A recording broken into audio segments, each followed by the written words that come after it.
আসসালামু আলাইকুম। আমি এমডি হজরত Ali Nahid, cloud accounting specialist. এছাড়াও ইউএসএ, ইউকে, অস্ট্রেলিয়া, কানাডার personal and business tax expert. So আজকে আমি আপনাদের সামনে ইউএসএর ট্যাক্স ফাইলিংয়ের আরও একটা গুরুত্বপূর্ণ টপিক নিয়ে হাজির হয়েছি। আজকে আমরা আলোচনা করব ইউএসএর পার্সোনাল ট্যাক্স ফাইলিংয়ের ক্ষেত্রে চাইল্ড ট্যাক্স ক্রেডিট কিভাবে নিতে হয়, অর্থাৎ চাইল্ড ট্যাক্স ক্রেডিট রিলেটেড যে রুলসগুলো রয়েছে সেই সম্পর্কে আজকের এই লেসনে আমি আলোচনা করব। আশা করি আজকের এই লেসনটা অত্যন্ত গুরুত্বপূর্ণ। যারা ইউএসএ ট্যাক্স ফাইলিং এর কাজ শিখতে চান তাদের জন্য হতে পারে আহ, অত্যন্ত গুরুত্বপূর্ণ একটা লেসন। সো এই লেসনে মূলত আমরা আলোচনা করব চাইল্ড ট্যাক্স ক্রেডিট সংক্রান্ত বিভিন্ন ধরনের তথ্য।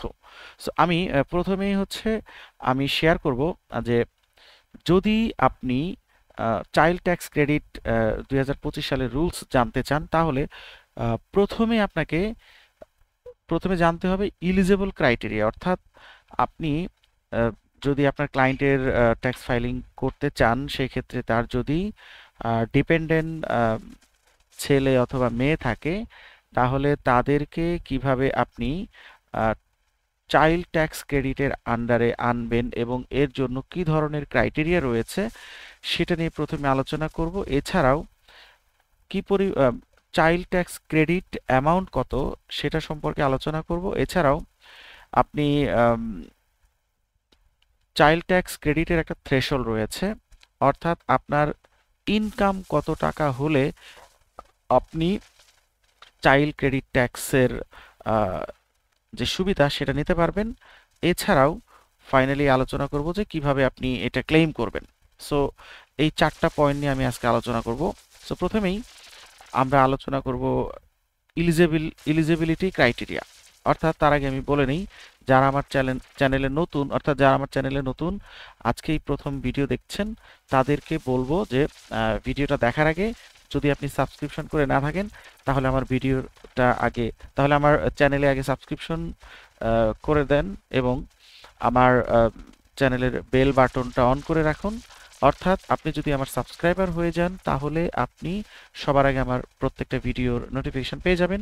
সো আর দেরি না করে আমার চ্যানেলটা সাবস্ক্রাইব করে রাখুন এবং নতুন নতুন ভিডিও আপনি সাথে সাথে পেয়ে যাবেন। সো চলুন আমরা মূল টপিকে চলে যাই।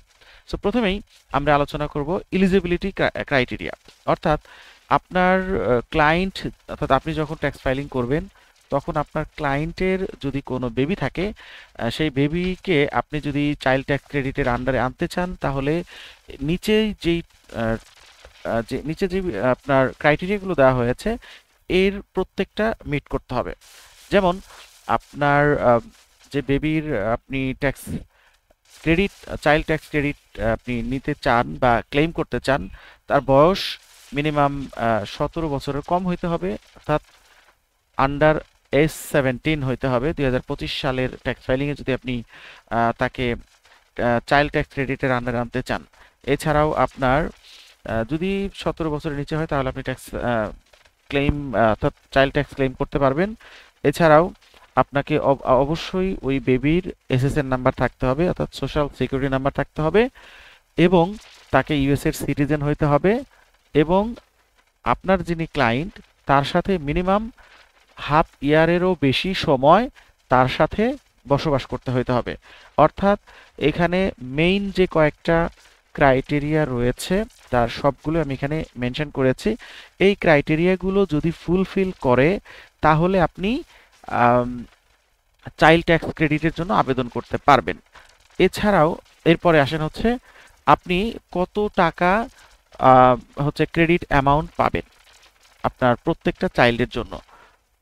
এখানে লতে বলা আছে যে মিনিমাম ক্রেডিট 2000 পার কোয়ালিফাইং চাইল্ড, অর্থাৎ উপরের ক্রাইটেরিয়া যদি ফুলফিল হয়, তাহলে প্রতিটা চাইল্ডের জন্য আপনি $2000 করে আপনি ক্লেম করতে পারবেন। $2000 আপনি চাইল্ড ট্যাক্স ক্রেডিট করতে পারবেন, অর্থাৎ চাইল্ড ট্যাক্স ক্রেডিটের জন্য আপনি অ্যাপ্লাই করতে পারবেন।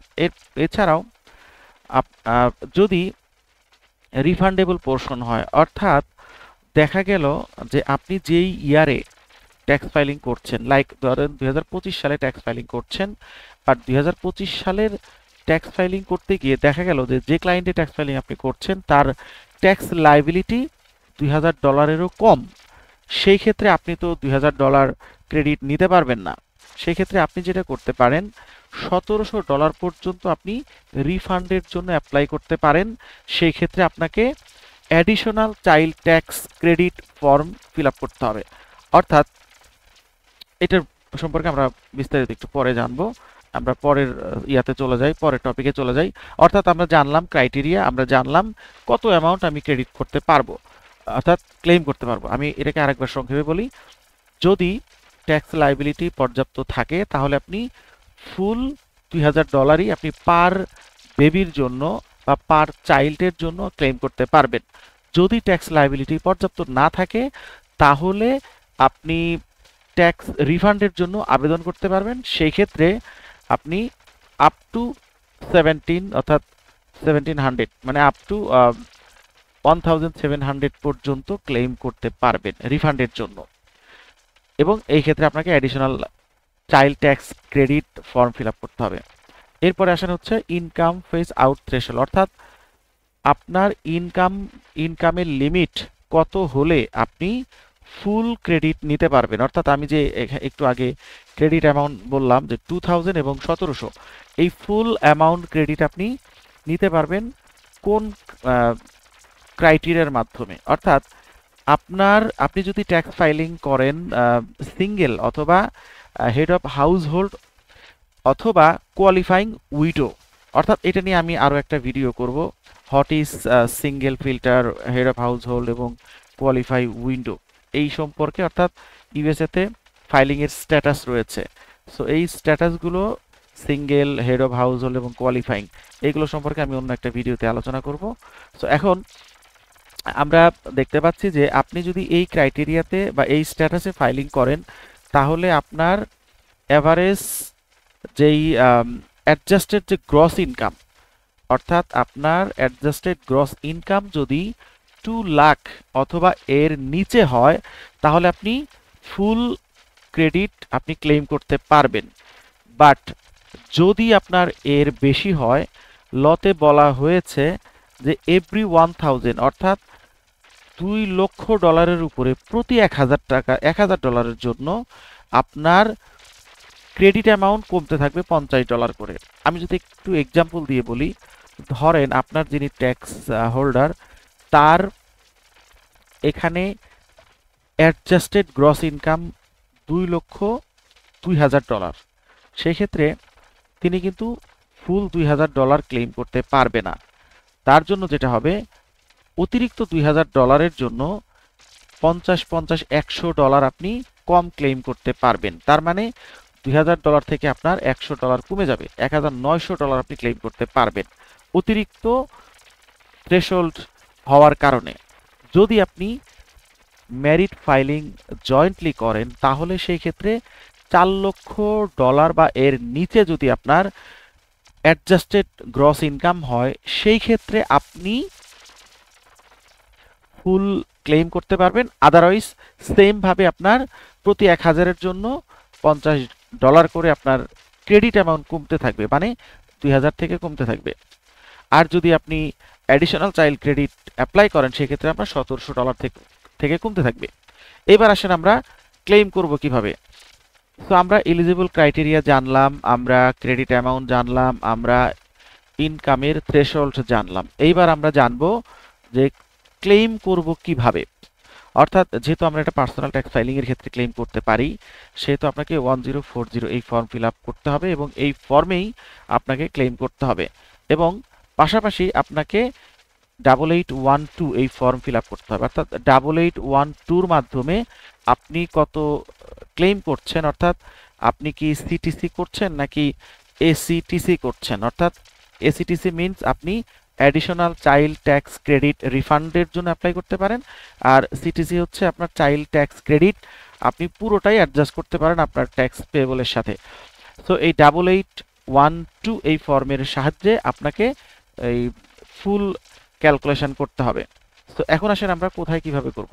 আমরা যদি 1040 তে আসি তাহলে লাইন নাম্বার 19, তার আগে আমরা 8812 এই ফর্মটা একটু দেখে আসি।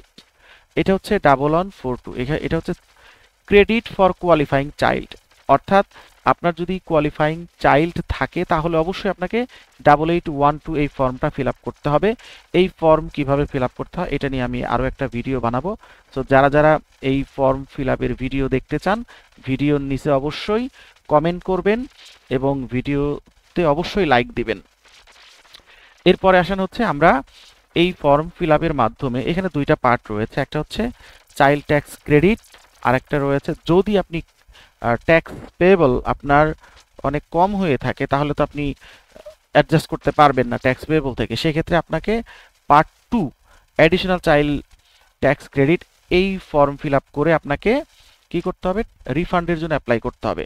সো আমি আবারও বলছি এই ফর্মটা কিভাবে ফিল আপ করতে হয়, যারা এই ফর্ম ফিল আপের ভিডিও দেখতে চান তারা অবশ্যই ভিডিও নিচে কমেন্ট করবেন। এরপরে আসেন হচ্ছে আমরা 1040, এখানে আমরা কোথায় দেখাবো, আমি এখানে বলেছি যে লাইন নাম্বার 19 যদি সিটিসি হয়, অর্থাৎ আপনি যদি ফুল অ্যামাউন্ট অ্যাডজাস্ট করতে পারেন তাহলে আপনি লাইন নাম্বার 19-এ 1040 ফর্মে আপনি এটাকে দেখাবেন। সো এই হচ্ছে আমাদের 1040 ফর্ম। এই ফর্মের এখানে আমরা যদি আসি 19 কলাম, এই হচ্ছে 19 কলাম, এখানে চাইল্ড ট্যাক্স ক্রেডিট, ঠিক আছে, এবং অ্যাটাচ করতে হবে শিডিউল 8812। এই 19 নাম্বার কলামে আমরা ফুল অ্যামাউন্ট ক্লেম হিসেবে দেখাইতে পারবো। এছাড়াও যদি আমরা ফুল অ্যামাউন্ট ক্লেম করতে না পারি তখন আমরা লাইন নাম্বার 281040, যেখানে আমরা এসিটিসি অ্যামাউন্টটা রিফান্ডের জন্য অ্যাপ্লাই করতে পারবো। সো আমরা এটা যদি 1040-র 28 নাম্বার কলামে যাই তাহলে লাইন নাম্বারে যাই তাহলে দেখতে পারবো এটা হচ্ছে 28 নাম্বার লাইন, এখানে অ্যাডিশনাল চাইল্ড ট্যাক্স ক্রেডিট এবং শিডিউল 8812, এই শিডিউল থেকে আপনার এই অ্যামাউন্ট আসতে হবে। তো এই হচ্ছে মোটামুটি আজকের লেসনের সারমর্ম বা আজকের লেসনের সংক্ষিপ্ত বিবরণ। আমি একটু আরেকবার ব্রিফ করে আমি আজকের এই ভিডিওটা শেষ করছি। সো এই লেসনের মাধ্যমে আপনারা চাইল্ড ট্যাক্স ক্রেডিটের রুলসগুলো জানতে পারবেন, কিভাবে আপনি আপনার ক্লায়েন্টের যদি ডিপেন্ডেন্ট চাইল্ড থাকে তাহলে সেই ক্ষেত্রে তার ফাইলে কিভাবে দেখাবেন তার বিস্তারিত আমি 4টা ভাগে ভাগ করে আলোচনা করেছি। আরেকবার বলছি, এলিজিবল ক্রাইটেরিয়া জানতে হবে আপনাকে, ক্রেডিট অ্যামাউন্ট জানতে হবে এবং আপনার থ্রেশহোল্ড জানতে হবে এবং কিভাবে আপনি ক্লেম করবেন এই বিষয়টা জানতে হবে। সো দেখা হবে পরবর্তী যে কোনো ভিডিওতে। সো অবশ্যই যারা নতুন, যারা আমার চ্যানেলে এখনো সাবস্ক্রাইব করেন নাই অবশ্যই সাবস্ক্রাইব করবেন। এছাড়াও আপনারা যারা ইউএসএ ট্যাক্স ফাইলিং শিখতে চান তারা আমার আপকামিং নতুন একটা ব্যাচ আসতেছে, সেটা হচ্ছে 25শে জুনে আমি নতুন আর একটা ব্যাচ শুরু করছি ইউএস ট্যাক্স ফাইলিং এর পূর্ণাঙ্গ কোর্স। এই কোর্সে আপনি এরকম পূর্ণাঙ্গ অনেক তথ্য জানতে পারবেন, অর্থাৎ আপনি ইউএস এর পার্সোনাল ট্যাক্স এবং বিজনেস ট্যাক্স সম্পর্কে ডিটেলে জানতে পারবেন এবং আপনি পেপার ফাইল এবং ই ফাইল সম্পর্কে জানতে পারবেন। এছাড়া আপনি 4টা সফটওয়্যার শিখতে পারবেন, like pro connect, turbo tax, free tax USA এবং ট্যাক্স অ্যাক্টের মতো জনপ্রিয় ইউএসএ এর ট্যাক্স ফাইলিং সফটওয়্যার সম্পর্কে আপনি এই কোর্সের মাধ্যমে জানতে পারবেন। সো যারা যারা ইন্টারেস্টেড তারা অবশ্যই ভিডিওর নিচে কমেন্ট করবেন এবং অবশ্যই আমাদের সাথে যোগাযোগ করবেন। ধন্যবাদ, ভালো থাকবেন, আসসালামু আলাইকুম।